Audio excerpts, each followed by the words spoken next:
Ragnar Lothbrok, hijo de un granjero, pero con espíritu de rey, creció escuchando historias de héroes que atravesaban mares imposibles, dioses, que caminaban entre mortales y guerreros que dejaban su nombre grabado en la tierra a golpe de espada. Sin embargo, Ragnar no quería solo escuchar esas historias. Quería convertirse en una... Desde joven mostró un temple extraño, una mezcla de valentía imprudente y sabiduría que parecía adelantada a su tiempo. Decían que los cuervos lo seguían, no para devorarlo, sino para observar su destino. Cuando era solo un muchacho, se enfrentó a un enorme lobo que amenazaba a su aldea. Otros habrían huido, pero él tomó una lanza, avanzó con un grito que paralizó al animal y lo abatió con un solo golpe. Ese acto cambió la forma en que todos lo miraban. Ya no era un simple hijo de granjero, sino el portador de un destino mayo. A medida que crecía, su ambición también lo hacía. Ragnar creía que el mundo era demasiado grande para vivir encerrado entre las mismas tierras, y comenzó a obsesionarse con un lugar del que pocos hablaban y que nadie del norte había osado explorar en las tierras del oeste. Afirmaba que eran fértiles, llenas de tesoros y protegidas por hombres que nunca habían visto un dracar atravesar el horizonte. Muchos se rieron de él, incluso el conde que gobernaba su región lo trató como un soñador sin juicio. Pero Ragnar no era un soñador. Era un hombre que veía rutas donde otros veían límites. Por eso buscó a Floki, el constructor de barcos más extraño, brillante y obsesivo del norte. Floki, con ojos desorbitados y una risa insoportable, aceptó el reto de construir un barco ligero, resistente y capaz de cortar las olas del océano con la misma facilidad con que un cuchillo corta un trozo de pan. Cuando el dracar estuvo listo, Ragnar reunió a unos pocos hombres que creyeron en él.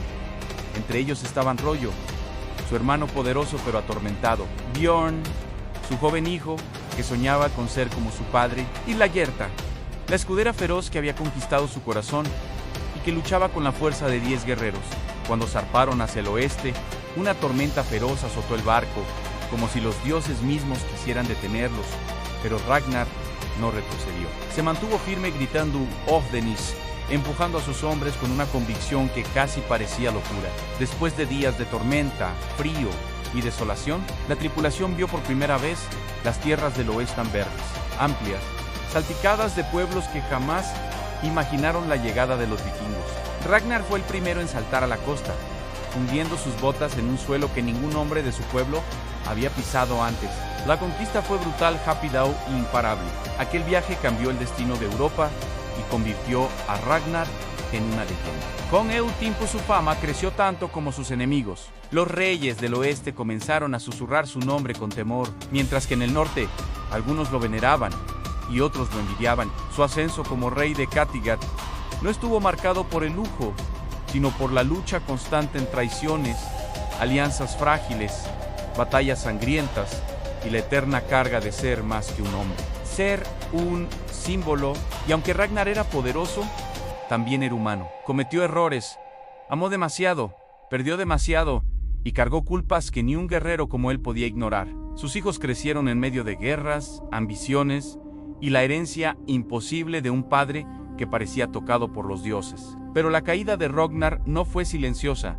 Fue una caída que resonó en toda Europa. Capturado por el rey Ela, su enemigo más feroz, Ragnar enfrentó la muerte con una sonrisa desafiante, sabiendo que su final no sería un fracaso, sino un mensaje. Mientras lo arrojaban al foso de serpientes, Ragnar recitó sus últimas palabras con la calma de un hombre que había vivido como un rey y moría como una leyenda. ¿Cómo sabrán los dioses qué tan valioso es su nombre si no lo ponen a prueba? Su muerte no fue un final, sino un Al-Shispao.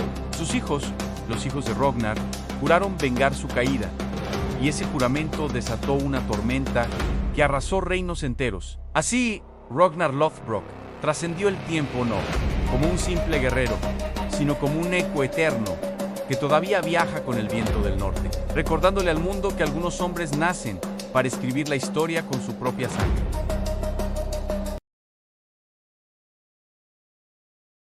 Berserk, uno de los hijos más enigmáticos de Ragnar Lothbrok, emerge en la historia vikinga como un guerrero marcado no solo por las batallas que libró contra reyes y ejércitos, sino por aquella guerra silenciosa, brutal e interminable que lo consumía por dentro. Mientras sus hermanos buscaban gloria, poder, conquista o destino. Havitserk caminó por un sendero distinto, el de un hombre atormentado por la duda, la culpa, las visiones y una sed de propósito que jamás parecía saciarse. En las crónicas antiguas, su nombre aparece ligado a grandes hazañas, pero también a sombras profundas, como si su espíritu hubiese sido dividido por los dioses para probar cuánto puede cargar una sola alma. Desde joven, demostró valentía en el campo de batalla. Sin embargo, no era su fuerza la que llamaba la atención, sino su mirada a una mezcla de coraje, deseo de pertenecer y un miedo casi palpable a perderse en sí mismo. Mientras Bjorn buscaba nuevos mundos,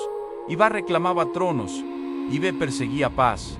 Havitserk buscaba algo más difícil de encontrar en claridad. Las sagas lo describen como impulsivo, emocional, capaz de gestos heroicos y errores devastadores en el mismo aliento. Sus lealtades fluctuaban como el mar del norte, su corazón dividido entre el amor a su familia y la necesidad de encontrar su propio rumbo lo empujaba constantemente hacia decisiones que lo perseguían después, como fantasmas de un pasado que no podía enterrar. Su relación con Ivar es una de las más complejas de la tradición nórdica. Hermano, rival, sombra, espejo.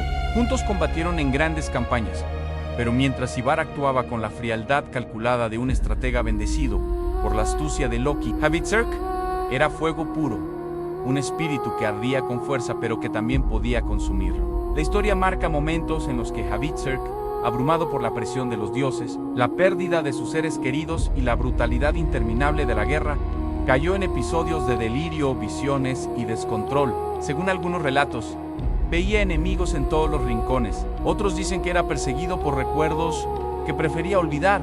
Y es que para Havitserk, la batalla más grande no era contra un rey sajón, ni contra ejércitos preparados para la invasión vikinga. Era contra su propia mente, contra la sensación de nunca ser suficiente, contra la sombra gigantesca de su padre y la grandeza de sus hermanos. Pero en la fragilidad de ese conflicto interno también se escondía su fuerza. Con el paso de los años, Havitserk se volvió uno de los guerreros más feroces de su generación, no por una ambición personal desmedida, sino por su capacidad de luchar, incluso cuando su espíritu estaba hecho pedazos. Su determinación nacía del dolor y la pérdida de la esperanza quebrada. Y aún así, seguía levantándose. Cuando llegó el momento de elegir un camino, Havitserk se encontró atrapado entre la lealtad a Ivar y el deseo de liberarse de su influencia. Ese conflicto interno alcanzó su punto más oscuro cuando, en un episodio de delirio, atacó a quienes no debía. Un acto que lo marcó para siempre. A partir de allí, su vida se convirtió en una penitencia constante, un intento desesperado por redimirse, por encontrar un lugar donde su alma pudiera descansar sin la voz del arrepentimiento, susurrando en cada sombra. Las sagas narran su viaje no como el de un conquistador, sino como el de un hombre buscando sentido en un mundo donde los dioses parecían exigir sacrificios constantes. Su final, según las leyendas, fue tan trágico como honesto, entregándose a sus enemigos, aceptando su destino sin miedo, como si aquella muerte fuese la respuesta final que había buscado toda su vida. En sus últimos momentos, Havitserk no fue un guerrero loco ni un hombre perdido, sino un vikingo que finalmente encontró paz al mirar sus propios demonios a los ojos. Y así su nombre quedó inscrito en la historia no por grandes coronas ni vastos territorios conquistados, sino por ser un símbolo de la batalla, más humana y más universal. La lucha silenciosa contra uno mismo, la que no deja cicatrices visibles, pero sí las más profundas. Havitserk, el guerrero que peleó contra el mundo, contra los dioses y contra su propio espíritu, permanece como una de las leyendas más dolorosas y auténticas del linaje de Ragnarok, recordándonos que incluso entre héroes y leyendas existe un lugar para aquellos cuya grandeza nace de la fragilidad.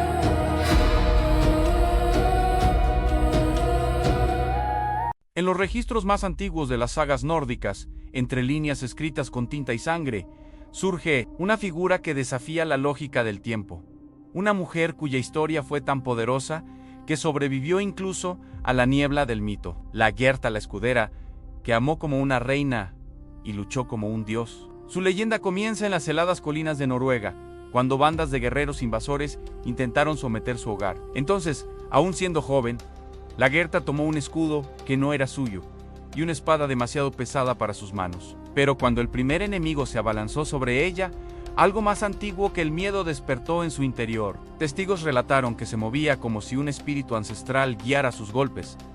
Una danza entre furia y precisión que anunciaba que su destino jamás sería común. Esa primera victoria, bañada en frío y acero, marcó el nacimiento de un hombre que pronto se convertiría en leyenda. No era solo una mujer defendiendo su vida, era una guerrera naciendo ante los ojos de los dioses. Con el tiempo su fama llegó a oídos de Ragnar Lothbrok, un joven guerrero que comenzaba a esculpir su propio destino. Ragnar no buscaba una esposa, buscaba una igual, y cuando vio a Lagertha defenderse de un ataque con la ferocidad de un lobo acorralado, supo que la había encontrado. Su unión no fue una historia de cuento, fue una alianza de almas hechas para la guerra.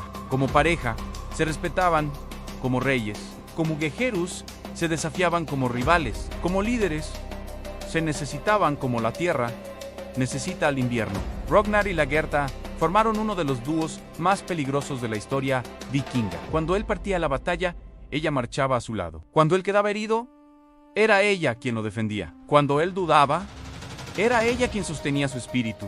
No había silencio ni caos que los separara. Durante años, lucharon juntos contra clanes enemigos, monstruos políticos y destinos inciertos. Lagertha, con su cabello como hilo de oro manchado por la guerra y sus ojos azules encendidos como tormenta, era el equilibrio perfecto. Para Ragnar, no era su sombra, era su espíritu. Pero incluso las alianzas más poderosas pueden romperse bajo el peso de la ambición y el destino. Cuando Ragnar buscó más allá de su hogar, cuando su sed de conquista lo llevó a caminos que Lagertha no estaba dispuesta a seguir, sus caminos se separaron y sin embargo, fue ese momento de ruptura lo que forjó a Lagertha en la líder que estaba destinada a ser. Lejos de Ragnar, Lagertha no se debilitó, no ascendió, se convirtió en condesa, en jefa, en figura central de su pueblo, y lo hizo no mediante la manipulación o la política silenciosa, sino con lo que siempre había sido su sello en valentía. Gobernar no significaba para ella sentarse en un trono, sino asegurar que su gente pudiera sobrevivir al invierno, a la guerra y a la incertidumbre. Su justicia era firme, a veces dura, pero siempre equilibrada. Lagertha entendía que el liderazgo es un sacrificio permanente, un peso que quema los hombros y nubla los días, pero lo llevó con dignidad, como si hubiera nacido para ese rol. Las batallas que siguieron a su independencia mostraron al mundo lo que ella era sin Ragnar. En el campo de guerra, Lagertha se convertía en una visión aterradora, su escudo levantado como un muro indestructible, su espada golpeando con la precisión de un rayo, sus gritos de mando impulsando a sus guerreros a desafiar incluso la muerte misma. En muchas crónicas antiguas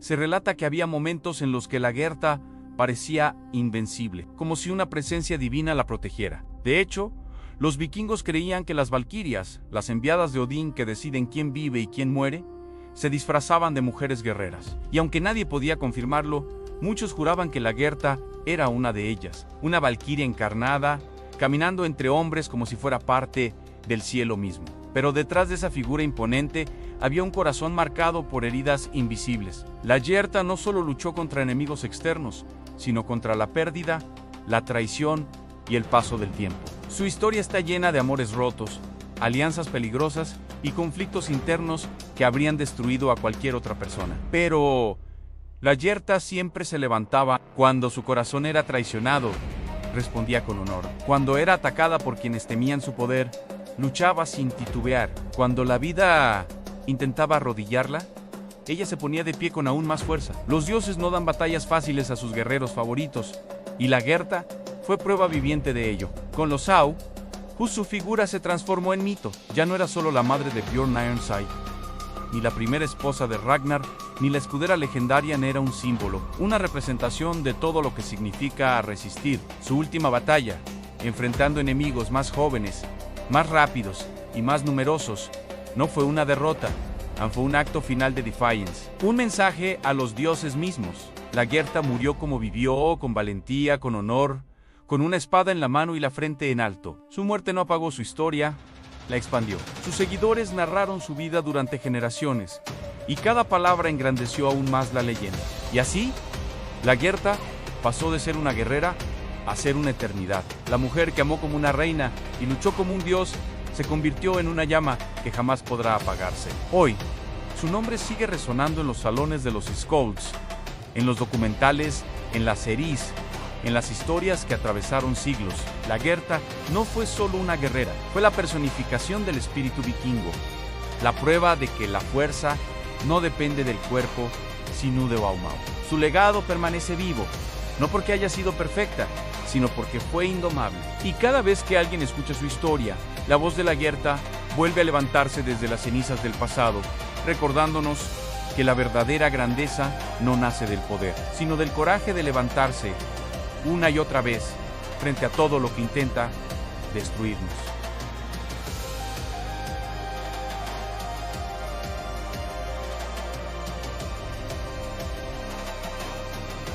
Aslaug, la reina profética, cuyos pasos parecían guiados por hilos invisibles del destino, nació envuelta en un aura que pocos mortales podían comprender. Su historia comienza mucho antes de que su nombre resonara en los salones vikingos como esposa de Ragnar Lothbrok y madre de héroes. Se remonta al linaje mítico del que provenían hija del gran héroe Sigurd, el matador del dragón Fafnir, y de la valiente Brynhild, la doncella escudera que desafiaba a los dioses. Desde su nacimiento, su vida estuvo marcada por la tragedia, el ocultamiento y la profecía. Tras la muerte de sus padres, fue criada por un campesino y su esposa, que, temerosos de su origen legendario, ocultaron su hermosura e identidad, haciéndola vivir como una simple niña de campo. Pero incluso entre la paja, la sombra del destino se negaba a abandonarla. Desde temprana edad, Aslaug demostraba una inteligencia extraordinaria y una capacidad casi sobrenatural para interpretar signos, sueños y presagios.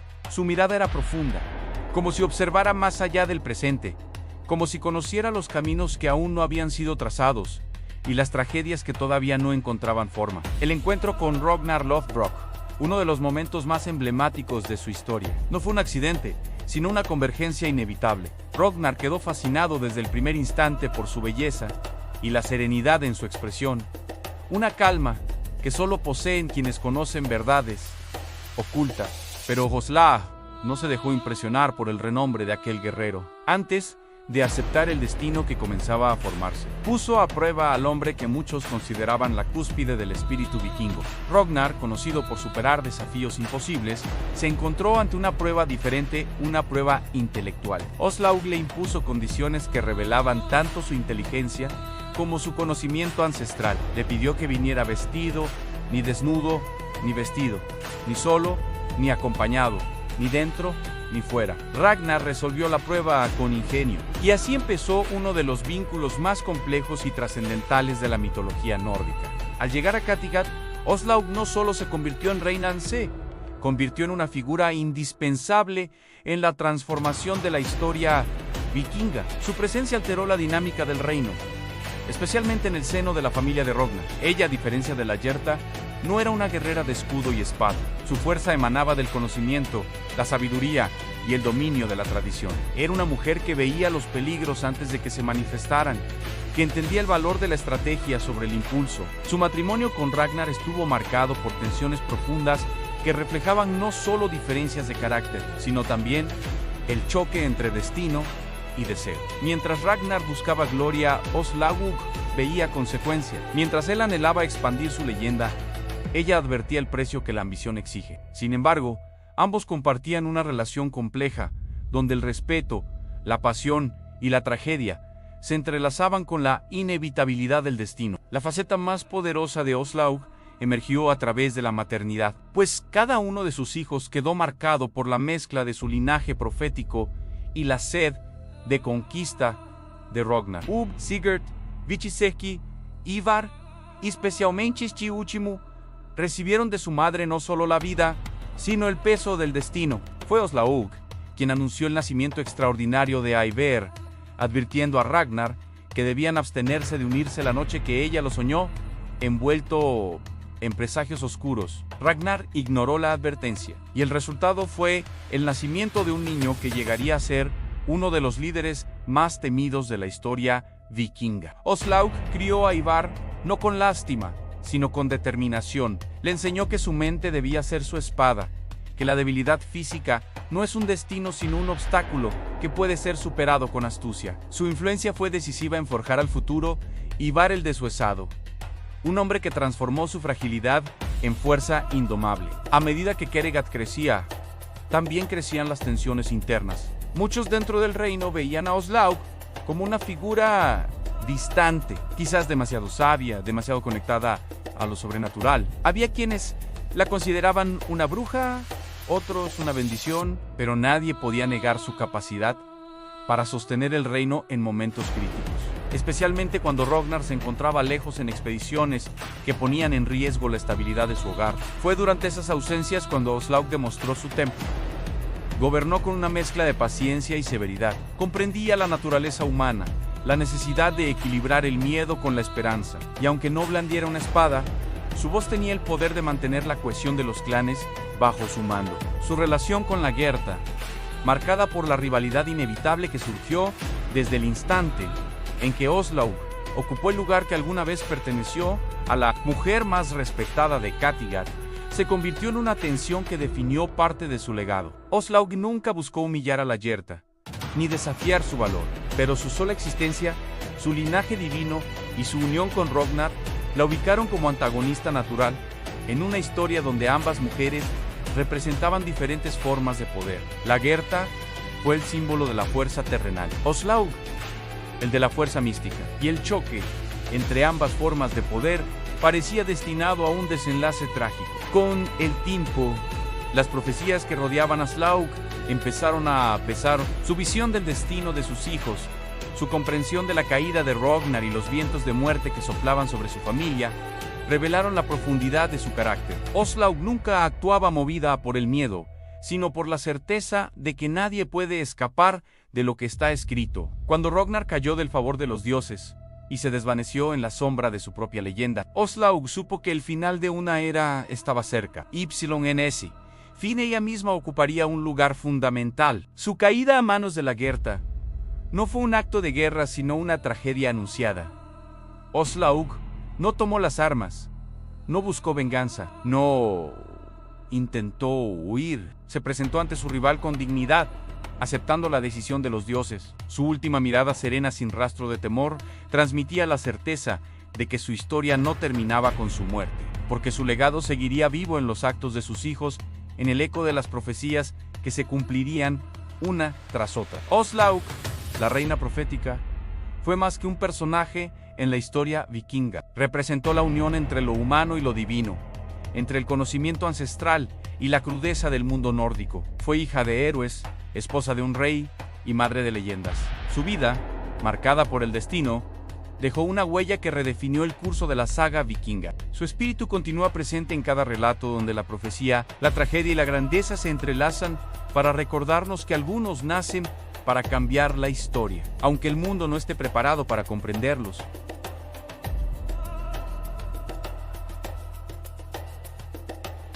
Bjorn Ironside nació bajo la sombra de una profecía que jamás fue escrita, pero que todos los hombres podían sentir en los huesos cuando escuchaban su nombre. Fue hijo de Ragnar Lothbrok, el más inquieto de los reyes vikingos, y de la escudera Lagerta, la mujer cuyo valor incendió el norte. Pero Bjorn no heredó solo su sangre, heredó un destino. Su vida sería una búsqueda interminable, una marcha hacia los confines del mundo conocido, guiado por un deseo que lo devoraba desde la infancia. Descubrir que había más allá del horizonte, allí donde los mapas se volvían silencio y los viejos escaldares murmuraban. Historias de monstruos, ciudades imposibles y reinos bañados en oro. Desde muy joven mostró una ferocidad en combate que parecía desafiar a los propios dioses, ganándose el apodo de Ironside, costado de hierro. Decían que las espadas se rompían contra su piel, que los golpes resbalaban sobre él como agua sobre una roca. Pero la verdadera fuerza de Bjorn no estaba en sus músculos, estaba en su espíritu, en esa ambición indomable que lo llevó a convertirse en el navegante más temido del norte. La leyenda cuenta que, siendo apenas un muchacho, Bjorn acompañó a Ragnar en su primera incursión hacia Francia, enfrentándose a murallas que parecían más altas que el cielo mismo. Allí entendió que el mundo era más grande que Kattegat, más grande que las sagas que escuchaba junto al fuego. Mientras los vikingos celebraban su victoria, él observaba el horizonte, deseando seguir más lejos. hacia territorios que incluso los francos temían nombrar. Con cada expedición, Björn crecía en fama y tamaño, transformándose en un guerrero cuya presencia en el campo de batalla abría un camino donde solo debía existir la muerte. A su alrededor, los más jóvenes encontraban inspiración, y los más viejos murmuraban que algún día superaría a Ragnar. Pero Björn no quería ser un rey como su padre. Quería ser algo más. Quería ser un símbolo, un explorador, un conquistador, que llevara el nombre de su linaje a los rincones donde el sol parecía apagarse. Tras la supuesta muerte de Ragnar en Inglaterra, Björn sintió que el mundo se quebraba a su alrededor. La venganza lo guió por un tiempo, pero su espíritu nómada pronto lo empujó a emprender la ruta que lo convertiría en mito, la expedición hacia el Mediterráneo. A bordo de enormes drakers como los que solo el norte podía construir, Björn reunió una flota que parecía avanzar como un enjambre de lobos hambrientos. Su meta era clara: en cruzar el Mar Caliente, ese océano distinto al suyo, plagado de islas, ciudades fortificadas y naciones que nunca habían oído la palabra vikingo. Cuando su flota llegó a las costas de la península ibérica, los locales despertaron sobresaltados ante naves que parecían venidas del fin de los tiempos. Björn arrasó a Audeos, enfrentó ejércitos musulmanes y cristianos por igual, y siguió navegando hacia el sur sin detenerse. Su nombre comenzó a viajar más rápido que el viento, alcanzando incluso los mercados del norte de África, donde los mercaderes hablaban de un bárbaro rubio que no temía ninguna espada. Las crónicas árabes lo describen como un guerrero casi sobrenatural, capaz de abrirse paso entre lanzas como si cortara niebla, y aseguran que su determinación dejaba helados incluso a los más disciplinados soldados del califato. La cúspide de su leyenda llegó cuando dirigió su flota hacia Luna, una ciudad italiana que confundió con Roma. Para los vikingos, Roma era el corazón del mundo cristiano, un tesoro tan grande que incluso Odín contaba historias sobre su riqueza. Cuando Björn vio las murallas de Luna y escuchó a sus hombres susurrar que la fortaleza era inexpugnable, comprendió que allí estaba su oportunidad, no solo de conquistar una ciudad, sino de grabar su nombre en la historia universal. Entonces, ideó una de las artimañas más audaces jamás vistas: fingió su propia muerte. Las puertas de la ciudad se abrieron para recibir el cuerpo del supuesto invasor caído. Y cuando los clérigos se reunieron para bendecir aquel cadáver enemigo, Björn surgió de su ataúd como un lobo liberado del hielo. Las crónicas cuentan que sus gritos resonaron dentro de las iglesias como un trueno, y que sus guerreros irrumpieron en la ciudad, sembrando el caos en cada callejón. Luna cayó, no ante la fuerza bruta, sino ante la mente astuta del hijo de Ragnar. Pero Björn no buscaba solo riquezas, buscaba conocimiento. Observaba templos, estudiaba fortificaciones, analizaba cómo vivían los pueblos del sur. Quería comprender por qué los reinos del Mediterráneo eran tan diferentes a los del norte. Regresó a Kattegat cargado de tesoros, pero también de aprendizaje. Para muchos, ese viaje lo convirtió en un semidios. Para él, solo había sido el inicio. Después de gobernar como rey, lideró campañas en Suecia, luchó contra jarlos que buscaban traicionarlo, enfrentó inviernos tan crueles que incluso sus guerreros lloraron. Y aún así, Björn se mantuvo firme, guiado por una visión: consolidar un reino donde los vikingos no vivieran solo para saquear, sino también para prosperar. Sin embargo, su destino final no sería dirigido por la espada, sino por la fe que su pueblo depositó en él, cuando el poderoso príncipe Oleg de Kiev marchó contra Kattegat con un ejército imposible. Björn, ya envejecido pero aún feroz, tomó la decisión de luchar hasta el último aliento en aquella batalla legendaria, cuando los invasores creyeron haber terminado con él. Björn volvió a levantarse, herido de muerte pero erguido como un dios. Su imagen sobre el caballo, sangrando pero inquebrantable, hizo temblar a todo el ejército enemigo. Para los cronistas, esa visión fue una señal de que los dioses aún caminaban entre los hombres. Para los vikingos, fue la prueba final a Björn. Ironside no era un rey, era un mito viviente. Murió poco después, pero su nombre siguió viajando más lejos que cualquier dracán. Porque Björn no conquistó solo tierras, conquistó el tiempo. Su vida fue un recordatorio eterno de que, para los hombres destinados a la grandeza, el horizonte nunca es un límite, sino una invitación.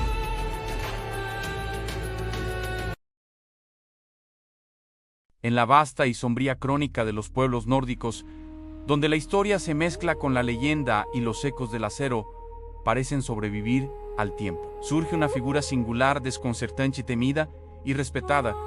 Por igual en su nombre, fue Ivar Haginarsson, pero la posteridad lo llamó Ivar the Boneless, Ivar el Deshuesado, un título que en apariencia evocaba fragilidad, pero que terminó convirtiéndose en un símbolo de terror estratégico, de voluntad indoblegable y de una mente tan afilada como las hojas que empuñaban sus guerreros. En este relato, exploraremos al hombre detrás del mito, al estratega que desafió su propio cuerpo para dominar naciones enteras, y al líder que marcó para siempre la historia de los vikingos. Las sagas narran que Ivar nació de una maldición. Su madre, Oslaug, hija de Sigurd el Matadragones, había advertido a Ragnar que debían esperar 3 noches antes de unirse si querían que su futuro hijo naciera fuerte. Pero Ragnar, impulsado por el deseo, ignoró la advertencia. Cuando Ivar llegó al mundo, su debilidad era evidente en sus piernas, eran inútiles, frágiles, incapaces de sostener su peso. Algunos dijeron que no viviría mucho, otros creyeron que la maldición de su madre lo acompañaría toda la vida. Pero en aquellas tierras donde los dioses exigían fuerza física, Ivar demostraría que su poder no residía en sus huesos, sino en su mente. Desde pequeño, fue diferente de sus hermanos. Mientras Bjorn y Hovitserd aprendían a blandir la espada y remar los enormes drakkar, Ivar observaba. Su mirada azul penetrante absorbía los patrones del mundo, los movimientos humanos, los puntos débiles en las defensas, las rutas de comercio, los comportamientos de sus enemigos. Era incapaz de caminar, pero su intelecto corría más lejos que cualquier explorador. Su discapacidad se convirtió en un arma inesperada, mientras otros subestimaban su cuerpo. Él estudiaba los errores ajenos con precisión quirúrgica. Las sagas relatan que Ivar desarrolló un método de movilidad único. En ocasiones, era transportado en escudos o sobre los hombros de sus hombres más leales. En otras, reptaba sobre el suelo con una velocidad sorprendente, como si fuera un depredador dispuesto a atacar. Esta imagen aterradora de un comandante que avanzaba sin piernas, pero con una voluntad feroz, inspiró miedo incluso entre sus propios aliados. En la guerra, el miedo es un arma tan poderosa como el filo más afilado. Tras la muerte de Ragnar Lothbrok en una fosa de serpientes, Ivar se transformó por completo. El dolor se convirtió en fuego. El fuego se convirtió en estrategia. Y la estrategia se convirtió en venganza. Fue él quien unió a los reyes y jarls dispersos para formar el gran ejército pagano, la mayor fuerza militar vikinga jamás reunida. No lo hizo mediante carisma, ni mediante promesas de gloria. Lo hizo con planificación. Él sabía exactamente a dónde debían ir, qué fortalezas debían tomar y cómo lograr que los reinos cristianos se quebraran bajo su avance. Donde sus hermanos veían objetivos, él veía sistemas. Donde otros veían muros, él veía grietas. Las crónicas inglesas quedaron marcadas por su llegada.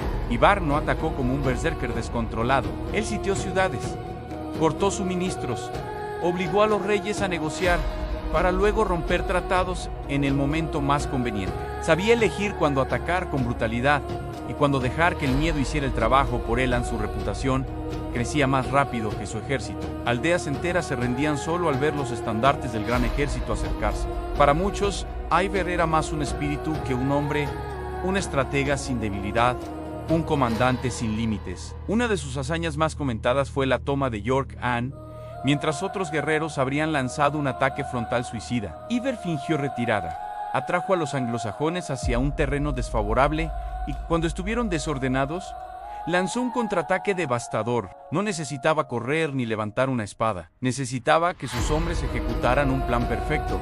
Y así fue. York cayó, y con ella la resistencia inglesa comenzó a fracturarse. Pero lo que realmente diferenciaba a Ivar de otros líderes vikingos era su habilidad para pensar a largo plazo. Sus campañas no solo buscaban saqueos, buscaban establecer presencia, crear aliados, manipular rivalidades y posicionar a sus fuerzas en lugares estratégicos. Fue, en cierto modo, uno de los primeros ingenieros políticos del mundo nórdico. A través de acuerdos, matrimonios y amenazas veladas, expandió el dominio vikingo sin necesidad de derramar más sangre de la necesaria, así como tampoco dudó en derramarla cuando lo consideró inevitable. Su reinado en Irlanda y sus alianzas con reyes locales muestran un lado más calculador que brutal.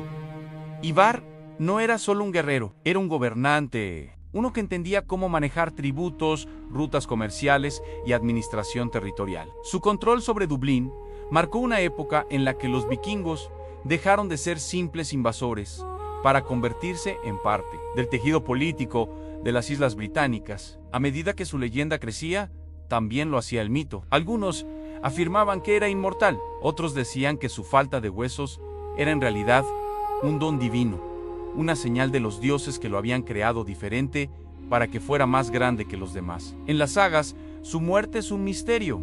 Algunos dicen que murió plácidamente, otros que cayó en batalla, y otros incluso lo presentan como una criatura sobrenatural cuyo final no pudo ser contado por manos humanas. Lo innegable es que su legado perduró. Donde otros líderes vikingos fueron recordados por su fuerza física, Ivar lo fue por su mente, por demostrar que el poder no siempre está en el músculo, sino en la estrategia, por desafiar la noción misma de debilidad, por armar ejércitos desde un cuerpo que no podía sostenerse de pie. Ivar el Deshuesado no fue un líder perfecto, fue cruel, despiadado, manipulador y en ocasiones imparable, hasta el extremo de la destrucción. Pero fue también una figura única en la historia de los pueblos nórdicos, un estratega sin igual, un comandante temido, un arquitecto de guerras que transformó la manera en que los vikingos conquistaban el mundo. Su vida es un testimonio de que la grandeza adopta muchas formas, incluso aquellas que al principio parecen una maldición.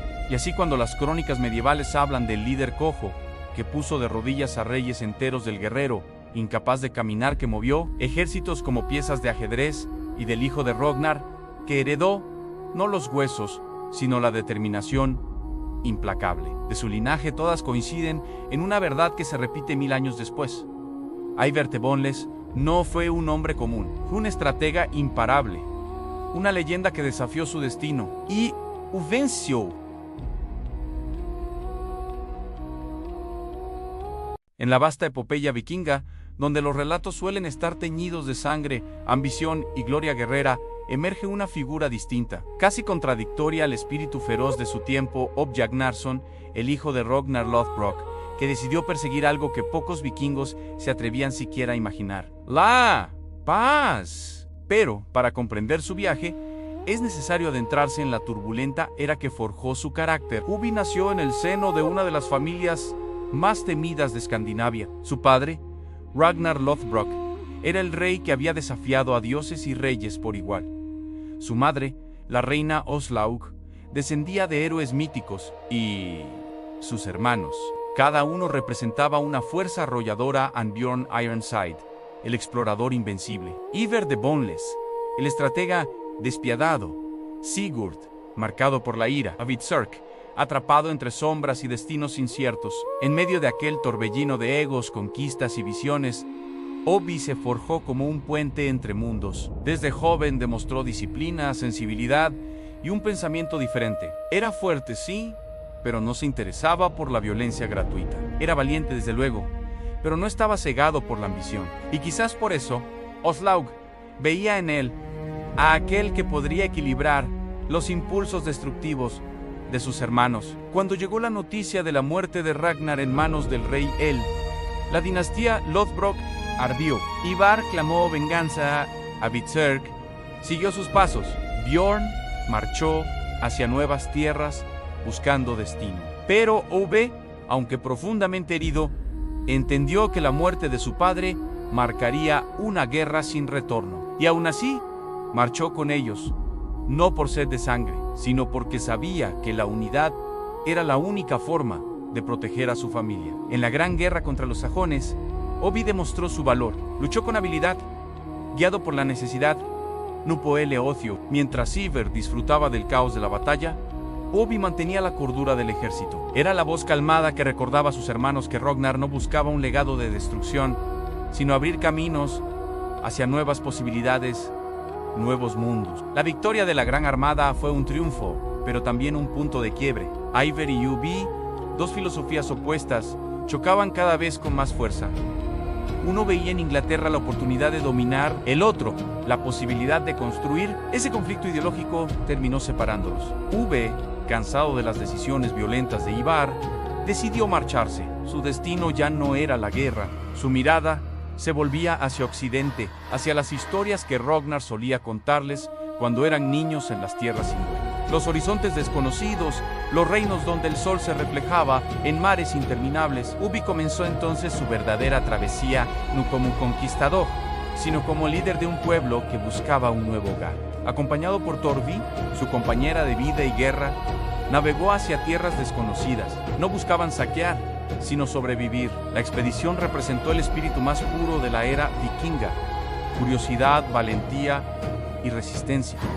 Pero no fue fácil. La muerte, el hambre y el conflicto siguieron a la expedición como sombras inevitables. Aún así, Ove mantuvo firme su visión: encontrar un lugar donde los hijos de Ragnar pudieran dejar atrás la violencia que había marcado a generaciones.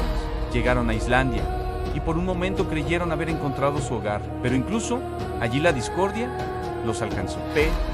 Cansado de ciclos repetidos, entendió que el destino nunca recompensa a quienes se rinden, y entonces decidió mirar aún más lejos, hacia el horizonte que su padre soñó, pero nunca alcanzó, la tierra dorada de Markland, en la costa de América. Ese viaje, casi suicida para los estándares de su época, fue el mayor acto de fe de la familia Lothbrok. Cruzaron el océano sin garantías, impulsados únicamente por la esperanza. Las tormentas desgarraron sus embarcaciones, el hambre amenazó con consumirlos y varios murieron en el trayecto. Pero cuando finalmente avistaron las costas de aquella nueva tierra, entendieron que habían cruzado un límite que ningún vikingo había traspasado. Markland, con sus bosques densos, ríos cristalinos y vastas llanuras, representó para Uve un renacer. Allí conocieron a las tribus nativas y por primera vez, en lugar de llegar como invasores, Uve extendió la mano en señal de paz.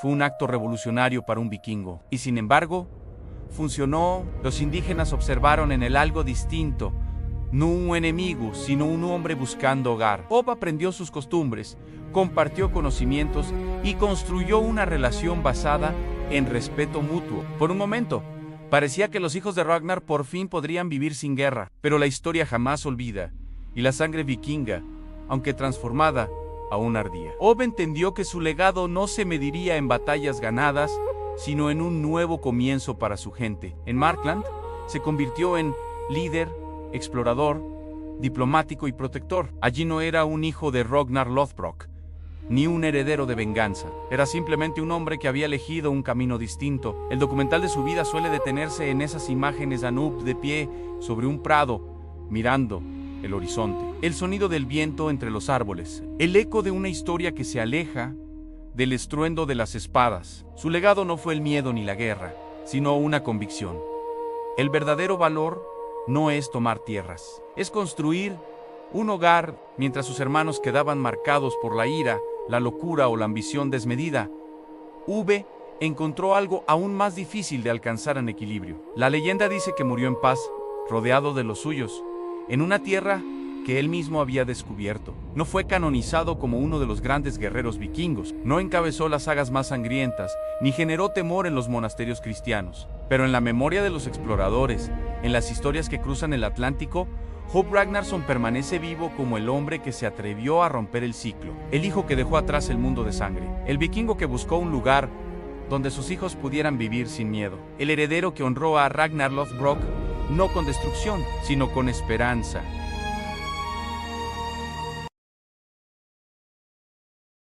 Desde los fiordos, donde el viento parece hablar con las montañas, surge la figura de un niño cuyo destino fue anunciado antes de que sus manos tocaran un arma. Su nombre, Sigurd Snake, no solo identificaría a un príncipe vikingo, sino a un heredero marcado por fuerzas que los hombres no comprendían. En su ojo, dibujado como si hubiera sido hecho con una puntada divina, reposaba el símbolo de la serpiente Nu, presagio que combinaba gloria y tragedia, legado y condena. Los Skalds decían que aquel muchacho no solo descendía de Ragnar Lothbrok, sino que cargaba en la mirada un fragmento del propio poder de los dioses. Desde su infancia, Sigurd se movió en un mundo que respiraba violencia y ambición. Mientras otros niños entrenaban para empuñar espadas, él escuchaba historias de reinos conquistados, viajes imposibles y juramentos que cruzaban generaciones. Su madre, Oslaug, aseguraba que el signo en su ojo era la marca del Word, el destino tejido por las nornas. Para los creyentes, Sigurd estaba destinado a restaurar el equilibrio entre los hijos de Ragnar. Para otros, era simplemente un recordatorio viviente de que las expectativas podían ser tan pesadas como un escudo mojado por la sangre. Sin embargo, en silencio y con disciplina, el joven creció aprendiendo a observar antes de actuar, a pensar antes y atacar, adquiriendo una sabiduría que lo distinguiría de sus hermanos. Cuando Ragnar Lothbrok marchó hacia Inglaterra, en lo que sería su última expedición, Sigurd aún era demasiado joven para acompañarlo, pero su ausencia física no impidió que sintiera la tormenta que se aproximaba. Sabía que su padre, siempre inquieto, siempre hambriento de hazañas, estaba cerca de lo inevitable. Y cuando la noticia llegó, la muerte del legendario rey a manos de serpientes y enemigos, Sigurd experimentó algo que lo marcaría para siempre, a una mezcla de dolor furiao e impulso profético. La serpiente en su ojo parecía temblar con un brillo nuevo, casi vivo, como si entendiera que el tiempo de la venganza había llegado. Los hijos de Ragnar se reunieron, cada uno impulsado por emociones distintas. Ivar, por la estrategia y el odio calculado; Hvitserk, por la confusión interna; Ubbi, por el deseo de equilibrio; Bjorn, por la ambición de conquistar el mundo. Sigurd, sin embargo, se encontraba en un punto intermedio. Deseaba honrar a su padre, pero también evitar que los lazos familiares se destruyeran en el proceso. En las reuniones de guerra, su voz solía ser la más calmada, la que analizaba posibilidades en vez de alimentar la rabia. Era él quien recordaba que la grandeza de Ragnar no radicó únicamente en la destrucción, sino también en la expansión, el ingenio y la capacidad de unir a los pueblos bajo un propósito. En la gran armada pagana, Sigurd emergió como un líder respetado, aunque no siempre escuchado. Los guerreros admiraban su determinación y su capacidad para mantener la cordura cuando otros se dejaban consumir por pasiones extremas. Sus tácticas combinaban prudencia y precisión, y su comprensión de la diplomacia lo hacía particularmente valioso en territorios donde la guerra sola no garantizaba resultados duraderos. Sin embargo, la tensión entre los hermanos crecía como una tormenta contenida. Ivar, con su mente afilada como una lanza, veía en Sigurd una amenaza sutil, alguien que podía cuestionar su autoridad y cambiar el curso de la historia familiar. Las rivalidades internas se intensificaron hasta el punto de fracturar la hermandad, y aunque Sigurd intentó apaciguar los impulsos destructivos de Eivor, el conflicto entre ambos se volvió inevitable. En el corazón de la corte, frente a quienes alguna vez habían sido hermanos inseparables, se encendió una discusión que marcaría el destino de Sigurd. Eivor, consumido por una mezcla de orgullo, inseguridad y ambición, cruzó límites que ninguno esperaba. Allí, en un momento que resonaría en las sagas por siglos, el estratega sin huesos tomó la vida de su propio hermano. La serpiente en el ojo de Sigurd fue la última en observar el rostro del asesino, un rostro que alguna vez compartió sueños de gloria junto a él, pero la muerte de Sigurd no fue el final. Si algo caracteriza a los grandes nombres de la era vikinga, es que su significado se expande cuando ya no están presentes. Su caída no solo dejó un vacío en la familia, sino que simbolizó la fractura definitiva entre los hijos de Ragnar. Representó el punto en el que las ambiciones personales superaron la unidad que alguna vez hizo temblar a Europa. Su recuerdo, sin embargo, se transformó en un eco constante. Los Skalds relataban que su espíritu acompañó a sus hermanos en cada expedición, como un fantasma silencioso que observaba cómo el legado de Ragnar se consumía entre conquistas y traiciones. A lo largo de siglos, la figura de Sigurd Snakein-Thi se elevó por encima de la tragedia. Fue visto como un príncipe marcado desde el nacimiento, un líder que intentó mantener viva la esencia del linaje Lothbrok. Su historia, impregnada de símbolos y presagios, recuerda que la grandeza no siempre se mide por las batallas ganadas, sino por la capacidad de mantener la humanidad en tiempos de caos. Su nombre quedó inscrito no solo en manuscritos antiguos, sino en las leyendas que recorren los países nórdicos, en relatos que hablan de un joven cuyo destino fue tejido por dioses, pero cuya vida estuvo definida por decisiones profundamente humanas. Sigurd, el de la serpiente en el ojo, permanece como una figura que trasciende generaciones.